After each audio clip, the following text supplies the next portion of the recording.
masaha atari menshi cyane ashize ahitwa Texas muri Leta Zunze Ubumwe za Amerika mu gitangazamakuru cyitwa The Kid Nation mu kiganiro cyaho cyitwa The Kid Classic Morning Show baje kuba bakira Bruce Melody ukomoka mu gihugu cy'u Rwanda ndetse na Shaggy ukomoka muri Jamaica.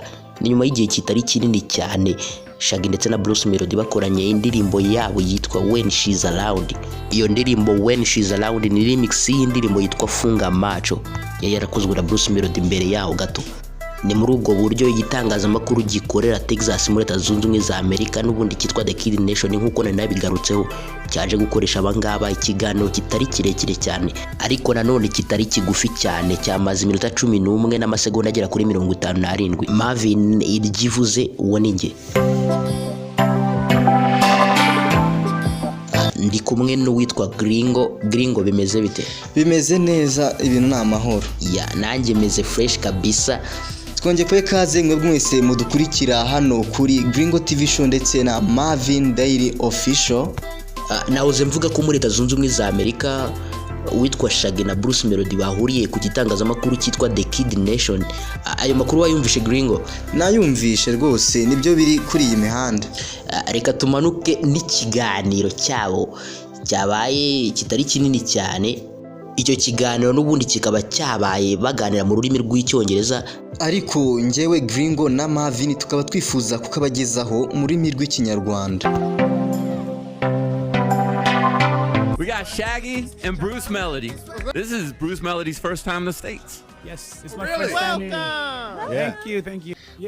Murakoze naturutse mu Rwanda muri Afrika y'Iburasirazuba. Naturutse Kigali mu Rwanda muri Afrika y'Iburasirazuba. So how'd you guys connect, Shaggy? You know, we really mu byukuri umuntu waduhuje ni inshuti yanjye yitwa Michael Steve. Icyo gihe yumvisha indirimbo ya Bruce Melody yitwa Funga Macho maze arayikunda cyane arambwira ati Shaggy nyamureka ngwino wumve iyi ndirimbo ni nziza cyane. Nanjye iyo ndirimbo nyimara kuyumva naravuze ngo iyi ndirimbo koko ni nziza cyane, ifite injyana nziza ndetse iririmbitse neza. Icyo gihe yari ikiri mu rurimi gakondo rw'iwabo nubwo ntabaga ndi kumva n'ubundi ibyo ari kuririmba kubera byari mu rurimi rwabo ariko yari indirimbo nziza cyane. Icyo gihe numvisha ari indirimbo y'agatangaza. Icyo gihe mpita mubwira ni nose turamutse tuyisubiyemo hari icyo byaba bitwaye. Icyo gihe n'inshuti zanjye zarayumvishe zumva ni indirimbo nziza. Mu byukuri Bruce ni umuhanzi mwiza w'agatangaza. Uyu mubona yatwaye igihembo cyitwa Trace Award agitwara nk'umuhanzi mwiza. So when you guys are singing when she's around, who's she? Who are you thinking about? N'ubu turacyari gushakisha uwo mugore. Who is she? Who is she at? You know? Is she you? So Bruce, first impressions of the US, man. What do you like so far? Buri kimwe cyose kimeze neza, ibintu byose bimeze neza, uretse ko hano hasa ntakonje ugereranyije n'ikirere cy'iwacu. What's the weather in East Africa right now? Kiba kimeze neza. You've been to Rwanda? No? Oh yeah. No, not recently. No. Recently? I go every once in a while to that general area. Yeah. But I tell you what, I've been to Rwanda and nigeze kugera mu Rwanda narahishimiye ku buryo n'ubundi nashishikariza buri umwe kujyayo. Ni ahantu heza haba hafite isuku. Imihanda yaho ni myiza ibisukuye ku buryo nahabonye nkahita mvuga ngo mbega ibintu byose byaho biba biri ku murongo. Ni igihugu cyiza cyane ugereranyije n'ibindi bihugu byo muri Afrika. Ubwo icyo gihe njyayo hari muri 2008. So you're in the audience? Ari nkiri umuhungu mutoya wari kugerageza kuba nakwinjira mu muziki, umva yuko Shaggy agiye kuza i Kigali, bityo rero nagombaga kujyayo gusa ariko nanone ntago nari mfite amafaranga yo kugura itike. You snuck in? Yes. Yeah, good. Normally you just act like you know where you're going and they want you to say anything. Gusa none hanga ndashimira Imana ko ndi kumwe na Shaggy ubwe imbona nkubona. Did he ask you for like $33 for entry or something?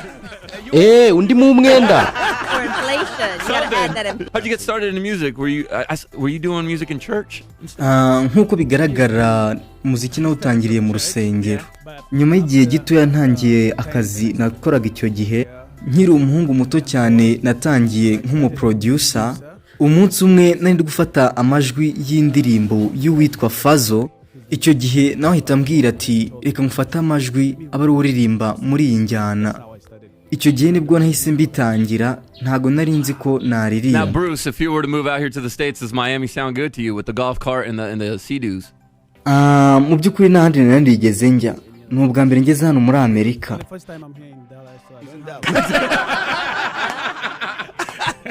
I like your chain, Bruce. Yes. How do I say that? Yoo-hoo! Nuko babivuga. There's yeehaw down here. Is that your catchphrase? Ubwo iyo mvuze gutyo bahita bamenya ko Bruce Melody yahageze. Yeah. How do you feel about the saying that Afro beats are back, or they're now popular again? Do you agree with that statement? Well, they never left. Yeah, I do agree. Yego ndabyemera kubera ko Afrobeat yatangiye nko mu myaka 5 ishize. Ubwo icyo gihe nibwo Afrobeat yatangiye kwitwa Afrobeat. Ubu tukaba dufite abahanzi benshi b'ibihangange baririmba Afrobeat nka Burna Boy, Wizkid, Davido, ndetse ibyo nanjye nibyo nkora ubu ngubu. Yeah. Bruce, are we your first ever like American interview in studio? Yes. Yo! Hey, you got to come back. Okay. That's the deal, though. Thank you so much. We're in Yoo-hoo! Yeehaw!